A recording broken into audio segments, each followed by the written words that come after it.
Hello viewers, welcome to my YouTube channel. आज के इस वीडियो में मैं बात करने वाला हूँ step by step process of building construction. अगर आप किसी बिल्डिंग कंस्ट्रक्शन को करने जा रहे हैं तो उसमें क्या डिफरेंट स्टेप्स होते हैं, from scratches to final. Like आपको लैंड एक्वायर करनी है, परमिशन की है, आपका स्ट्रक्चरल डिजाइनिंग करनी है, इन सब को मैं इस वीडियो में पूरे डिटेल्स में बताने वाला हूँ। तो इस वीडियो को अंत तक देखिए। अगर यह वीडियो आपको अच्छी लगे तो इसे लाइक कीजिएगा, शेयर कीजिएगा और मेरे चैनल को सब्सक्राइब कीजिएगा। तो चलिए शुरू करते हैं। तो जब आपका अगर बिल्डिंग कंस्ट्रक्शन प्रोसेस है तो इसमें जो मेजर स्टेप आता है वो उसको दो भागों में डिवाइड किया गया है। एक आपका क्या है, प्री कंस्ट्रक्शन, और सेकंड क्या है आपका ड्यूरिंग कंस्ट्रक्शन। तो बिल्डिंग कंस्ट्रक्शन को बेसिकली दो भागों में सबसे पहले डिवाइड किया गया है। एक है आपका प्री कंस्ट्रक्शन, मतलब कंस्ट्रक्शन करने से पहले की जो प्रिपरेशन होती है उसको प्री कंस्ट्रक्शन कहते हैं, और कंस्ट्रक्शन करने के टाइम और कंस्ट्रक्शन करने के बाद क्या जो प्रोसेस होता है उसको ड्यूरिंग कंस्ट्रक्शन कहते हैं। प्री कंस्ट्रक्शन स्टेप को समझते हैं कि प्री कंस्ट्रक्शन स्टेप्स में क्या क्या स्टेप्स को फॉलो करना होता है बाई मतलब राइट वे। अगर आप ऐसा क्या कि कुछ भी स्टेप्स को अगर आप एक आगे या पीछे कर दें, कभी किसी स्टेप्स को पहले कर दिया, किसी को बाद में कर दिया, तो उससे क्या होता है कि आपके प्रोजेक्ट को डिले होने का चांसेस हो जाता है। तो अगर आप इस जो मैं अभी आपको स्टेप दिखाने वाला होगा उस स्टेप में आप उसको फॉलो करते हैं तो प्रोजेक्ट भी आपका इजीली स्मूथली क्या होगा, कंस्ट्रक्ट हो जाएगा और आपको कहीं भी डिले और किसी भी अदर इश्यूज़ का को फेस नहीं करना पड़ेगा। तो जो प्री कंस्ट्रक्शन स्टेप का जो फर्स्ट स्टेप होता है, acquired land. Acquired land basically क्या है कि अगर आपके पास कोई प्रोजेक्ट बनाने जा रहे हैं तो आपको लैंड की रिक्वायरमेंट होगी, प्लॉट की रिक्वायरमेंट होगी। अगर वो प्लॉट आपके पास है तो ये आपके लिए एप्लीकेबल नहीं है, बट अगर आपके पास वो प्लॉट नहीं है तो आप क्या करेंगे कि किसी से कहीं से आप क्या करेंगे, एक्वायर करेंगे, किसी लैंड को एक्वायर करेंगे, चाहे वो गवर्नमेंट के से लैंड एक्वायर करेंगे, चाहे वो किसी पब्लिक के थ्रू क्या करेंगे, लैंड एक्वायर करेंगे। तो आपको एक लैंड की रिक्वायरमेंट होने वाली है, तो आप उसे एक्वायर करेंगे या परचेज पे करेंगे, लीज पे लेंगे। आपको आपकी जो नीड है, आपके पास जो बजट है उसके अकॉर्डिंग आप इसको कर सकते हैं। बट अगर आपके पास कोई खुद का प्लॉट है तो ये आपके लिए एप्लीकेबल नहीं है। जो नेक्स्ट स्टेप है वो है सीक टेक्निकल एंड कंसल्टेंसी। आप फिर क्या करेंगे, जब आपके पास लैंड आ गया तो आप क्या करेंगे, आपका जो भी प्लान है, आप जो भी वहाँ कंस्ट्रक्ट करने जा रहे हैं, तो ये लेकर आप कहाँ जाएंगे, टेक्निकल कंसल्टेंट के पास जाएंगे, जो क्या करेगा, आपको एक कंसल्टेंसी प्रोवाइड कराएगा, उसके डिटेल्स के बारे में बताएगा, प्रोजेक्ट को ओवरव्यू देगा आपको कि आपका ये प्रोजेक्ट आने वाला है, इस तरह का स्टेप जाने वाला और ये इतना बजट आने वाला है। इसके लिए क्या करेंगे, किसी टेक्निकल कंसल्टेंसी के से क्या करेंगे, कंसल्ट करना होगा। जो नेक्स्ट स्टेप होगा वो डिज़ाइन प्रोसेस होगा।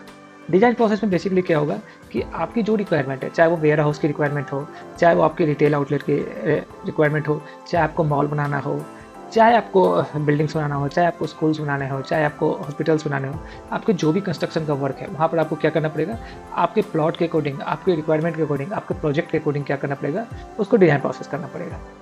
तो टेक्निकल टीम क्या करेगी, टेक्निकल टीम करेगी, जब आप उसे कंसल्ट करेंगे तो वो आपके प्लॉट पे क्या करेगी, साइट सर्वे करेगी, सॉइल इन्वेस्टिगेशन करेगी, और इन आसपास का रोड की कनेक्टिविटी देखेगी, आसपास के नॉर्म्स देखेंगे, जो कि स्टेचुरी नॉर्म्स वहाँ अप्लीकेबल है। उसके बाद क्या है कि वो ये देखेंगे कि आपके आसपास में क्या लाई कर रहा है, आपके जो नेबरिंग प्लॉट है उसमें क्या आ रहा है, उसके अकॉर्डिंग वो क्या करेंगे, डिज़ाइन प्रोसेस में जाएंगे। डिज़ाइन प्रोसेस में बेसिकली आपके लेआउट का फाइनलाइजेशन होता है, और उसके बाद क्या होता है कि आपका स्ट्रक्चरल फाइनलाइजेशन होता है कि स्ट्रक्चर लेआउट क्या होगा, कॉलम की साइज़ क्या होगी, कॉलम की डेप्थ, फाउंडेशन की डेप्थ क्या होगी, और आपका लेआउट क्या होगा, कितने एरिया में आपका बिल्टअप होने वाला है, कहाँ पर रोड आने वाला है, कहाँ पर आपकी सेप्टिक टैंक आने वाली है, कहाँ पर आपका शेड आने वाला है, कहाँ पर आपकी कार पार्किंग आने वाली है। इन सब फैक्टर को जब साइट सर्वे करेंगे तो इन सब को वो देखते हुए वो क्या करेंगे, डिज़ाइन करेंगे। जो प्री कंस्ट्रक्शन का नेक्स्ट स्टेप है वो है प्रिपेयर एस्टिमेशन एंड बजट। जब आपका डिज़ाइन प्रिपेयर हो गया तो उससे वो क्या करेंगे, एक बजट आपको बताएंगे कि ये आपका जो स्ट्रक्चर है, ये जो आपका प्रोजेक्ट है, इसको बनाने में तकरीबन लमसम अमाउंट जो होगा वो इतना आने वाला है। इससे क्या होगा कि एक आपके अंदर एक ये पता चल जाएगा कि ये बजट क्या आपके लिए एप्लीकेबल है या नहीं है। अगर ये आपके लिए उतना अवेलेबल है मार्केट में या आपके पास अवेलेबल है तो आप क्या करेंगे, उस प्रोजेक्ट पे गो अहेड करेंगे और उस प्रोजेक्ट को आगे की तरफ बढ़ाएंगे।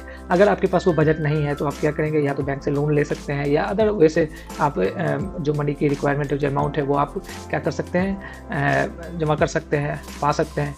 तो आप उस प्रोसेस से भी जा सकते हैं। अगर आपके पास मान लो कि आपके पास किसी भी वे में वो प्रोसेस, आपके पास वो बजट नहीं आ रहा है, तो आप क्या करेंगे, उस प्रोजेक्ट को वहीं पर हॉल्ट कर देंगे, वहीं पर मतलब रोक देंगे। जब आपके पास वो बजट का इशू नहीं रहेगा, जब आपके पास बजट अवेलेबल है, तो आप क्या करेंगे इसके बाद आप जाएँगे बिल्डिंग परमिट के लिए। जब आपके पास डिज़ाइन प्रोसेस हो गया, आपकी लेआउट फाइनलाइज़ेशन हो गई है, आपने बजट बना लिया है, तो उसके बाद आप क्या करेंगे बिल्डिंग्स परमिट्स के लिए जाएँगे। डिफरेंट टाइप्स ऑफ आपको स्टैट्यूटरी कंप्लायंस पूरा करना होता है।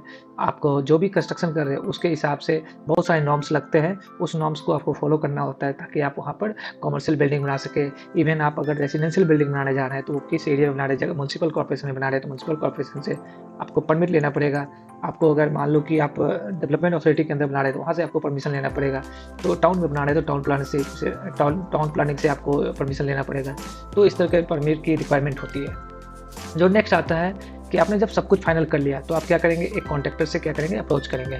या अगर आपका जो प्रोजेक्ट है वो काफ़ी बड़े लेवल पे है, तो आप क्या करेंगे, इसको टेंडर देंगे। टेंडर में जो भी आपका कॉन्ट्रैक्टर उसमें एप्लीकेबल होता है, जो भी उसमें एलिजिबल होता है, आप उसको क्या करेंगे, ये प्रोजेक्ट को करने का उसको ऑर्डर देंगे। ठीक है। अगर आप एक छोटे लेवल पे बना रहे हैं, तो आप क्या करेंगे, आपके लोकल के जो कॉन्ट्रैक्टर हैं उनसे कॉन्टैक्ट करेंगे और आप बताएंगे कि हमारा ये प्रोजेक्ट है, हमारी ये ड्राइंग है, आपको इनको बनाना है। तो आप उनसे क्या कर सकते हैं, आप कॉन्ट्रैक्टर में भी आप क्या होता है कि विथ मटेरियल आप देना चाहते हैं या विदाउट मटेरियल देना चाहते हैं। विथ मटेरियल का मतलब हो गया कि आप उनको सारा काम एक साथ दे दें और बोले कि आप करके दीजिए और हमारी आपका जो स्क्वायर फीट बेसिस है या स्क्वायर मीटर के बेसिस पे आप उनको बिल करेंगे, या आपका जो भी क्वांटिटी आ रहा है उसको क्वांटिटी सर्टिफिकेशन करने के बाद आप उनका बिल करेंगे। नहीं तो आप क्या होता है कि आप विदाउट मटेरियल भी आप उनको दे सकते हैं कि मटेरियल आप प्रोवाइड कराएंगे, उनको बस अपने वर्कमैनशिप पे ध्यान देना है। ये तो आपका ये जो स्टेप था आपका बेसिकली प्री कंस्ट्रक्शन स्टेप था। जब आप कंस्ट्रक्शन करने जा रहे हैं उससे पहले का ये स्टेप है। जब आपका ये सारा कुछ फाइनल हो जाता है, आपकी लैंड आ जाती है, आपने टेक्निकल कंसल्टेंट से फाइनल कर लिया, डिज़ाइन प्रोसेस कर लिया है, फिर एस्टिमेशन एंड बजट को फाइनल कर लिया है, बिल्डिंग परमिशन के लिए आपने अप्लाई कर दिया है, अपने कॉन्ट्रैक्टर को फाइनलाइज कर लिया है, तब क्या आता है ड्यूरिंग द कंस्ट्रक्शन प्रोसेस। तो चलिए समझते हैं ड्यूरिंग द कंस्ट्रक्शन प्रोसेस में क्या क्या स्टेप है बेसिक। तो ड्यूरिंग कंस्ट्रक्शन स्टेप में जैसे ही आपका सब कुछ फाइनल होता है, तो आप क्या करते हैं, फिर प्लॉट पे जाते हैं। प्लॉट पे क्या करते हैं, साइट क्लियरेंस करते हैं। साइट क्लियरेंस का मतलब है कि साइट पे अगर कुछ एग्जिस्टिंग स्ट्रक्चर है, कुछ पेड़ है, या आपका जो सरफेस है वो अनइवन है, या आपके ग्रास हैं, हर्ब्स हैं, जो भी बूसेस हैं, इन सबको क्या करना पड़ता है, क्लियर करना पड़ता है। क्लियर करने के बाद एक लेवल, लगभग एक लेवल के आसपास उसको आपके प्लॉट को लाना पड़ता है, जिससे क्या हो कि आपको प्लॉट की पूरी डायमेंशन दिख सके और आपका वो प्लॉट बिल्कुल क्लियर दिख सके, ताकि आपको जो भी एग्जीक्यूट करना है वो आपको एक आइडिया हो जाए कि हमें ये यहाँ पढ़ाना है और ये वाला यहाँ पे होना। आपको फाइनल मेजरमेंट चेक करना है कि क्या वो final measurement as per drawing है या नहीं है। अगर नहीं है, अगर कोई भी डिस्क्रिपेंसी है, तो आप क्या करेंगे, उसको चेंज करवाएंगे और अपने जो आर्किटेक्ट है या जो अपने डिज़ाइनर है उनको ये बताएंगे, तो उसके हिसाब से वो चेंज कर सकते हैं। जो नेक्स्ट प्रोसेस होता है वो सब स्ट्रक्चर। साइट क्लियरेंस होने के बाद आप क्या करेंगे, सब स्ट्रक्चर की तरफ जाएंगे। सब स्ट्रक्चर क्या होता है, बेसिकली आपकी जो प्लिंथ लेवल से जो नीचे का काम होता है, प्लिंथ लेवल से बिलो का जो काम होता है, या आप ऐसा समझ सकते हैं कि जो नेचर आपके एनजीएल है उससे जो नीचे का काम होता है, उसको हम लोग क्या बोलते हैं, सब स्ट्रक्चर बोलते हैं। सुपर स्ट्रक्चर बेसिकली आप कहोगे जो प्लिंथ लेवल से ऊपर का काम है, मतलब एबव द प्लिंथ लेवल जो काम है उसको सुपर स्ट्रक्चर बोलते हैं। तो यहाँ पर आप समझ सकते हैं कि जब भी आप किसी बिल्डिंग या किसी प्रोजेक्ट को करने जा रहे हैं, तो उसमें सबसे पहले क्या करना पड़ेगा, जब आपने प्री कंस्ट्रक्शन को सब कुछ फाइनलाइज कर दिया है, तब अब जब आप कंस्ट्रक्शन फेज में जा रहे हैं, तो आप वहाँ पर क्या करेंगे, सबसे पहले जाकर साइट को क्लियर करेंगे। साइट में जो डेमोलिशिंग करना है, जो भी पेड़ को काटना है, या आपको ग्रासेस, बूसेस, इन सबको हटाना है, आपकी सॉइल की लेवलिंग करनी है, ये सब करने के बाद आप क्या करेंगे, सब स्ट्रक्चर का वर्क करेंगे। सब स्ट्रक्चर बेसिकली आपका प्लेन से नीचे के लेवल को सब स्ट्रक्चर बोलते हैं और प्लेन से ऊपर के लेवल को क्या कहते हैं, सुपर स्ट्रक्चर बोलते हैं। तो चलिए आगे देखते हैं। अब जैसे साइट क्लियरेंस की बात करें तो साइट क्लियरेंस में क्या किया था, साइट ग्रेडिंग, आपको साइट की ग्रेडिंग करनी है। नेक्स्ट आता है डिसमेंटलिंग ऑफ एग्जिस्टिंग स्ट्रक्चर, अगर कोई एग्जिस्टिंग स्ट्रक्चर है वहाँ पर उसको डिसमेंटल करना होता है। और थर्ड में आता है आपकी tree cutting, removal of unnecessary thing, अगर आपको वहाँ पर कुछ ऐसा दिखता है जो कि आपकी रिक्वायरमेंट नहीं है, कुछ पेड़ है, कुछ आपके मतलब कोई पोल लाइट हो गया या अदर कुछ स्ट्रक्चर है छोटा मोटा, उसको आप वहाँ से क्या करेंगे, हटाएंगे। तो ये आपका क्या साइट क्लियर है। जो नेक्स्ट स्टेप आपका आता है सब स्ट्रक्चर वर्क का आता है। सब स्ट्रक्चर के बारे में अभी थोड़ी देर पहले आपको बताया गया था। चलिए देखते हैं सब स्ट्रक्चर में आपका क्या होता है। सबसे पहले तो आप क्या करेंगे, एज पर द ड्राइंग आपको लेआउट करना होगा साइट पे। आप जब लेआउट करके फाइनल कर लेंगे कि आपका कौन सा स्ट्रक्चर कहाँ आ रहा है, जब वो लेआउट फाइनल होगा तो आप क्या करेंगे, फिर एक्सकेवेशन करेंगे। लेआउट के बाद आपका एक्सकेवेशन होगा। जब आप एक्सकेवेशन करेंगे तो आप क्या ध्यान रखना होगा कि जो आपकी साइज डायमेंशन है फुटिंग्स की या कॉलम्स की, वो प्रॉपर मीट होनी चाहिए। फिर आपका क्या है कि आपको लेवल का ध्यान रखना पड़ेगा कि आपकी जो लेवल है, जो ड्राइंग में लेवल दी गई है, चाहे वो रूट लेवल से हो, चाहे वो आपका जो कोई भी टेम्पोररी बेंचमार्क दिया हो गया होगा, उसके से जो भी आपको लेवल दिया गया है, उस लेवल को आपको मतलब एक्सकवेट करना है। जो नेक्स्ट होगा वो होगा फाउंडेशन। जब आपने एक्सकवेशन कर लिया है, तो एक्सकवेशन करने के बाद आपको क्या करना होगा, आपकी जो नीचे सॉइल होगी उसको कॉम्पैक्शन करना पड़ेगा। सॉइल को कॉम्पैक्शन करने के बाद उस पे डबल सोलिंग कर सकते हैं, अगर आपकी रिक्वायरमेंट है तो डबल सोलिंग कर सकते हैं। फिर उसके बाद क्या होगा, आपको वहाँ पे पीसीसी करना होगा। पीसीसी करने के बाद आपको बार बाइंडिंग करना होगा वहाँ पे फाउंडेशन के लिए। फिर फाउंडेशन बार बाइंडिंग होने के बाद वहाँ पर शटरिंग होगी। शटरिंग होने के बाद क्या होगा कि आपको उसमें कंक्रीटिंग करना है। फिर क्या होगा, कॉलम अप टू, जब आपने फाउंडेशन की कंक्रीटिंग कर दिया तो आप क्या होगा, फिर जो आपकी कॉलम आएगी अप टू प्लिंथ लेवल, जो भी फाउंडेशन से जो भी कॉलम आ रही है अप टू प्लिंथ लेवल, हम क्या करेंगे, उसको कंक्रीट करेंगे। सॉइल फिलिंग, अब क्या होगा, जब आपने कॉलम को क्या किया, कंक्रीटिंग कर दिया तो सॉइल, उसके बाद क्या करेंगे, जो भी हमने एक्सकेवेट किया था फाउंडेशन के लिए एरिया को, उसको भी क्या करेंगे, सॉइल फिलिंग करेंगे।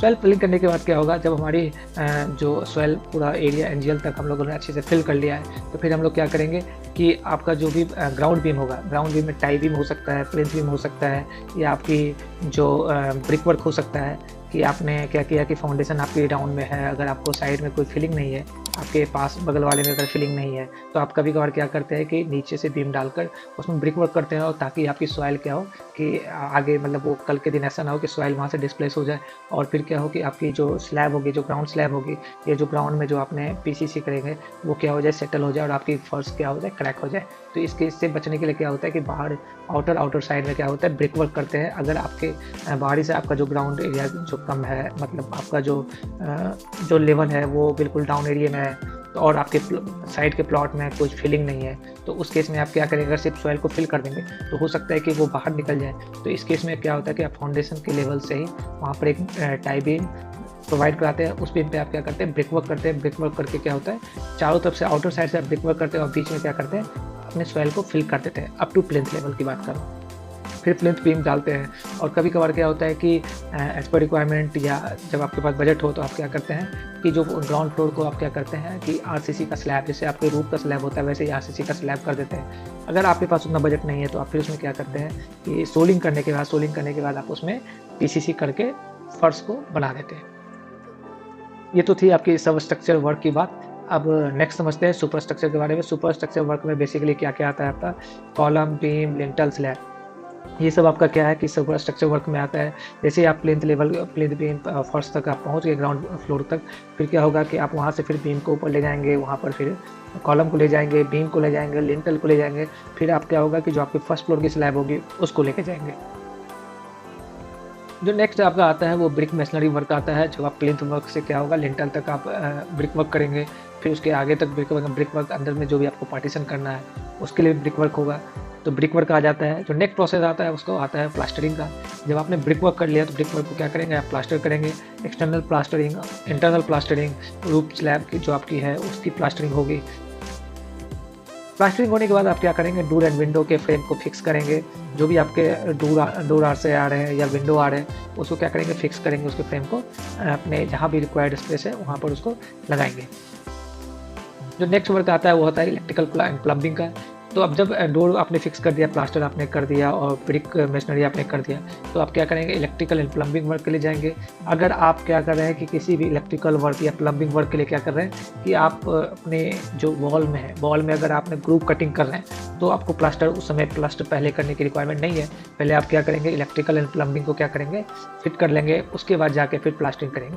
अगर आप प्लम्बिंग या इलेक्ट्रिकल वर्क को आप पहले ही करना चाह रहे हैं, मतलब कि वॉल से बाहर करना चाह रहे हैं, आपको वॉल में कटिंग नहीं करनी है, तब जाके आप प्लास्टरिंग कर सकते हैं और बाद में जाके आप इलेक्ट्रिकल एंड प्लम्बिंग कर सकते हैं। इसका रीज़न ये है कि जब आप मान लो ग्रुप कटिंग कर रहे हैं, तो अगर आप प्लास्टर करने का, तो जब आप ग्रुप कटिंग करेंगे तो वहाँ से क्या होगा, वो गैप बन जाएगा, और फिर जब आप बाहर से दोबारा आप प्लास्टर करेंगे तो वो उसमें मैच नहीं करेगा और वो आपको दिखेगा, एक पैच जैसा दिखेगा।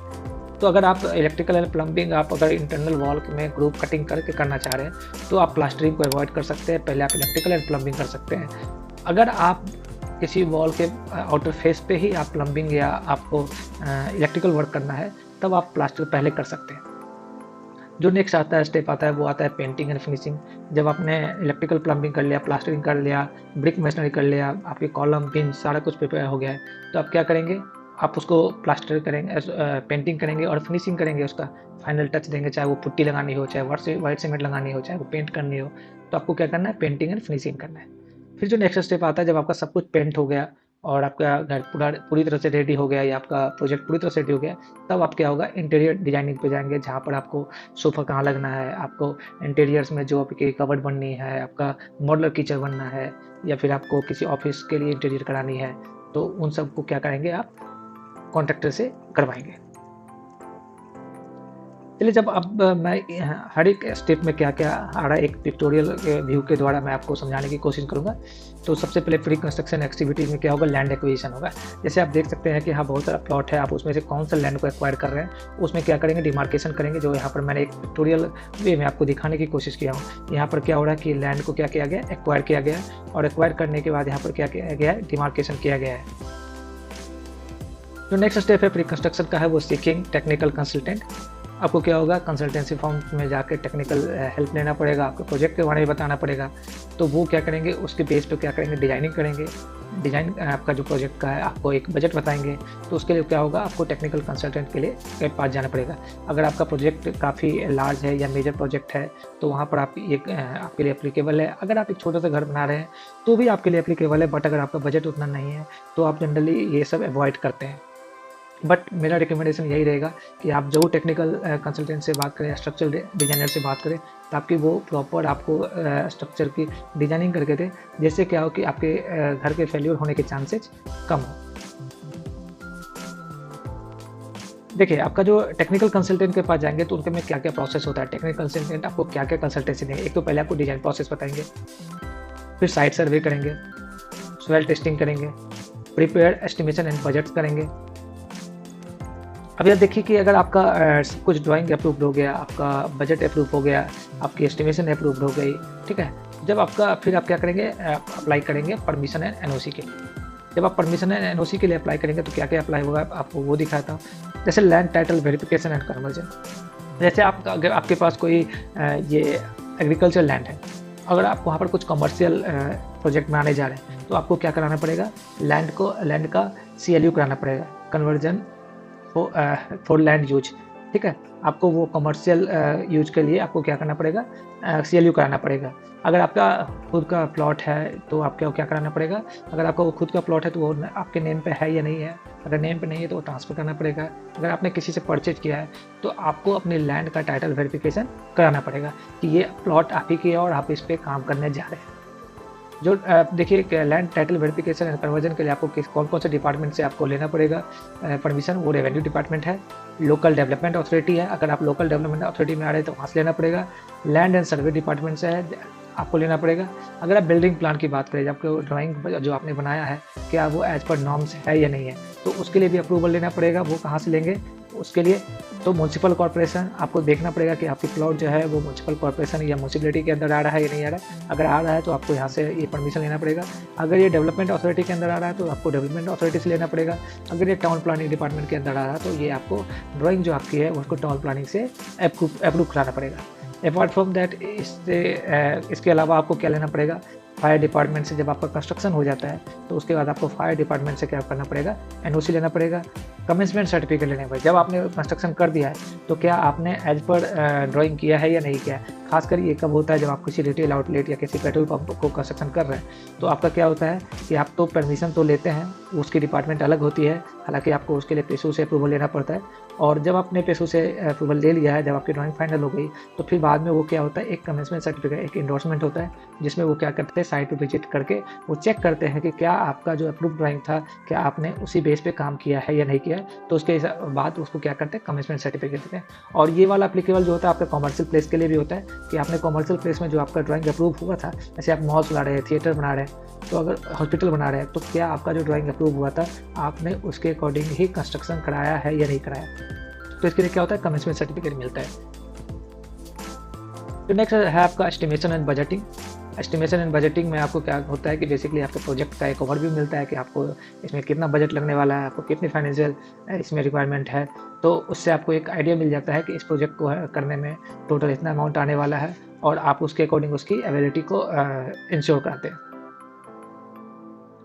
जो नेक्स्ट है आपका tendering and approaching to contractor. अगर ये प्रोजेक्ट आपका काफ़ी मतलब बड़े, अगर आप किसी का आप कोई कंपनी से का काम है तो उसमें क्या करते हैं वो मल्टीपल कॉन्ट्रैक्टर को अप्रोच करते हैं बाय टेंडरिंग। टेंडरिंग में वो बताते हैं कि हमारी प्लॉट साइज़ ये है, हमारी रिक्वायरमेंट ये है, हमारी ड्राइंग ये है, आप इसके अकॉर्डिंग क्या कीजिए, अपना एक रेट बताइए कि हम इस रेट पे काम करेंगे। उसमें से जो लोवेस्ट होता है उस लोवेस्ट बिडर को क्या करते हैं, उस प्रोजेक्ट को अवॉर्ड करते हैं और वो उस प्रोजेक्ट को करने का अपॉर्चुनिटी देते हैं। बट अगर आप एक छोटे लेवल की बात करें, आप एक रेसिडेंशियल प्रोजेक्ट बना रहे हैं या एक छोटा सा प्रोजेक्ट बना रहे हैं जिसमें कि आपको इतना कुछ करना नहीं है, तो आप क्या करते हैं, आप अपने लोकल कॉन्ट्रैक्टर से क्या करते हैं, कंसल्ट करते हैं और वहाँ से क्या करते हैं, उस प्रोजेक्ट को उसको देते हैं और बताते हैं कि हमें ये, हमारा ये बजट ये है और हमें ये काम करना है।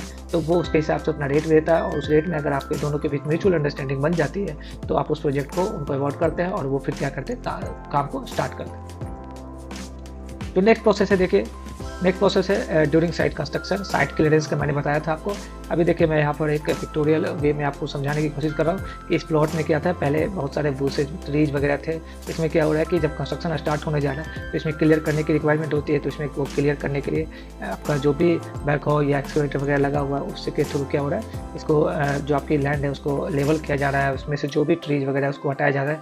बट आपको एक बात ये जरूर ध्यान रखना है, जब भी आप किसी पेड़ को कटिंग करने जा रहे हैं तो उससे पहले आपको फॉरेस्ट डिपार्टमेंट से परमिशन लेना होगा और देखना होगा कि वो प्रोटेक्टेड एरिया में आ रहा है, रिजर्व एरिया में आ रहा है या सोशल एरिया में आ रहा है। उसके हिसाब से क्या होगा कि फॉरेस्ट डिपार्टमेंट आपको जितने भी पेड़ आ रहे होंगे उस पेड़ के हिसाब से वो आपको बताएंगे, एक एस्टिमेट देंगे और एस्टिमेट देने के बाद आपको उसको पे करके आप उस पेड़ को क्या कर सकते हैं, वहाँ से कटवा सकते हैं। बट अगर आप इन चीज़ों के बिना आप पेड़ को कटवा दिए हो तो कल के दिन आप पे फॉरेस्ट ऑफिस की तरफ से एक लीगल एक्शन भी हो सकता है। तो इन चीज़ों को आपको जरूर ध्यान रखना है। जो नेक्स्ट है आपका एक्सकेवेशन। देखिए आप एक्सकेवेशन करने के लिए आप पहले क्या करेंगे, आपके जो बेंचमार्क है वहाँ से आप लेवल लेंगे और लेवल को क्या करेंगे, ट्रांसफ़र करेंगे कि आपको कितने डेप्थ तक क्या करना है, एक्सकेवेट करना है। उसके बाद एक्सकेवेटर क्या करेगा कि उस फाउंडेशन के लिए या फिर जो भी आपकी स्ट्रक्चर का पार्ट है उसके लिए वो क्या करेगा, एक्सकेवेट करने वाला है, जो आपको यहाँ पिक्टोरियल में दिख रहा है। जो नेक्स्ट स्टेप है वो फाउंडेशन का है। आप देख सकते हैं कि जब आपका एक्सकेवेशन हो गया है तो यहाँ पर क्या करेंगे कि नीचे आपको रबल सोलिंग करना है। अगर आप रबल सोलिंग नहीं करना चाह रहे हैं तो आप क्या करेंगे, पीसीसी कर देंगे। पीसीसी करने के बाद जो आपका फाउंडेशन का जो भी आपका बार बाइंडिंग है वो कर देंगे। कॉलम की बार बाइंडिंग को क्या करेंगे, इरेक्ट करेंगे और फिर क्या करेंगे, यहाँ साइड से आप शटरिंग लगाकर इस पर क्या करेंगे, कॉन्क्रीटिंग करेंगे। जब कॉन्क्रीटिंग हो जाएगा तो फिर क्या करेंगे, कॉलम के लिए आप सेटिंग लगाएंगे, फिर कॉलम को कॉन्क्रीट कर देंगे और फिर क्या करेंगे, इसमें बैक फिल करके इसको क्या करेंगे, चारों तरफ से फिल कर देंगे। इन केस आप अगर ऐसा देखें कि आपकी जो रोड लेवल है, रोड लेवल काफ़ी ज़्यादा हाई है और आपका जो आपको मैं दिखाता हूँ, जैसे मैं ये आपको दिखा रहा हूँ कि आपका ये क्या है कि ये आपकी ग्राउंड लेवल है। बट अगर मान लो कि आपकी रोड लेवल हाई पे है तो आप क्या करेंगे, इसको ऊपर लेके जाएंगे और यहाँ पर प्लिंथ लेवल देंगे। तो क्या होगा कि अगर आप सॉइल को फिलिंग कर रहे हैं तो इस एरिया में भी आप सॉइल फिलिंग करेंगे। बट अगर आप बाहर की साइड से अगर आप ब्रिक वर्क नहीं देंगे तो क्या होगा, जो आपने मिट्टी भरा है वो कल के दिन क्या हो जाता है, हो सकता है कि वो मिट्टी वहाँ से बाहर निकल जाए और उसकी वजह से आपकी क्या हो जाए, आपके फ्लोर में क्या हो, सेटलमेंट आ जाए। तो इसके लिए क्या करते हैं कि यहाँ पर एक टाई बीम देते हैं, जो इस तरह से होगा टाई बीम, और टाई बीम देने के बाद इस पर क्या करेंगे, ब्रिक वर्क करेंगे। अप टू प्लेन लेवल तक इसको क्या करेंगे, ब्रिक वर्क करेंगे। और ब्रिक वर्क करने के बाद क्या होगा, जब इसमें सॉइल को फिल करेंगे तो ये ब्रिक वर्क आपके सॉइल को कहीं जाने नहीं देगा और इसके क्या होगा, आपका जो भी फर्श है, जो भी आपका फर्श है वो क्या होगा, सेफ रहेगा। जो देखिए नेक्स्ट स्टेप है आपका plinth beam and floor slab. अगर आपका प्लिंथ बीम है या आप फ्लोर पे स्लैब दे रहे हैं तो फ्लोर स्लैब भी आप दे सकते हैं, प्लिंथ बीम भी दे सकते हैं। देखिए आपको पिक्टोरियल माध्यम से आपको दिखा रहा हूँ कि ये आपका क्या है, प्लिंथ बीम है जो आपके ग्राउंड पे आ रहा है। इसे कभी कभार टाई बीम भी बोलते हैं और प्लिंथ बीम जब आपकी रोड की लेवल पे आती है उसको प्लिंथ बीम बोलते हैं। तो आप इसको टाई बीम या प्लिंथ बीम बोल सकते हैं। अगर आप यहाँ पर देख सकते हैं कि यहाँ पर क्या है, पूरी तरह से रेनफोर्समेंट को क्या किया गया है, पूरी तरह से कंक्रीट नहीं किया गया है। तो आप यहाँ पर आप क्या हो सकता है कि यहाँ पर रेनफोर्समेंट डालने के बाद इस पर स्लैब डाला जा सकता है, ताकि क्या हो कि आपका जब सॉइल में अगर डिस्प्लेस भी हो जाए, अगर सॉइल वहाँ से खिसक भी जाए तो आपके फ्लोर का सेटलमेंट होने का चांसेस नहीं रहता है। जो नेक्स्ट स्टेप है आपका वो है super structure and column, super structure column and beam का। देखिए पिक्टोरियल माध्यम से आप देख सकते हैं कि जब आपकी फर्श का स्लैब हो गया, जब आपने फर्स्ट फ्लोर का काम कर लिया है तो आपका क्या है, यहाँ पर कॉलम आपको दिख रहा है, कॉलम के साथ आपको क्या दिख रहा है, बीम दिख रहा है। ये सब आपका बीम है, ये बीम है, ये बीम है और ये आपका कॉलम है। तो बीम यहाँ पर कंस्ट्रक्शन हो गया। तो नेक्स्ट है आपका ब्रिक मैसनरी वर्क। आप देख सकते हैं कि जब आपका प्लिंथ बीम हो गया, आपकी लिंटल बीम हो गई, आपकी कॉलम हो गया, तो आप वहाँ पर क्या करेंगे, ब्रिक वर्क करेंगे। ब्रिक वर्क आप आउटर बाउंड्री वॉल की तरफ भी कर सकते हैं, पार्टीशन के लिए भी कर सकते हैं। तो वहाँ पर क्या करेंगे, ब्रिक वर्क करेंगे एज पर द ड्राइंग। जो नेक्स्ट स्टेप आता है लिंटल ओवर डोर फ्लो। जैसे ही आपका ब्रिक वर्क हो गया तो आप क्या करेंगे, लिंटल का कंक्रीटिंग करेंगे। जैसे देखिए लिंटल आपका ये है, लिंटल बेसिकली आपका जो भी डोर आ रहा है या विंडो आ रहा है, तो विंडो के ऊपर वाला जो पार्ट होता है उसमें लिंटल देते हैं। क्यों? क्योंकि यहाँ पर क्या है, ओपनिंग है।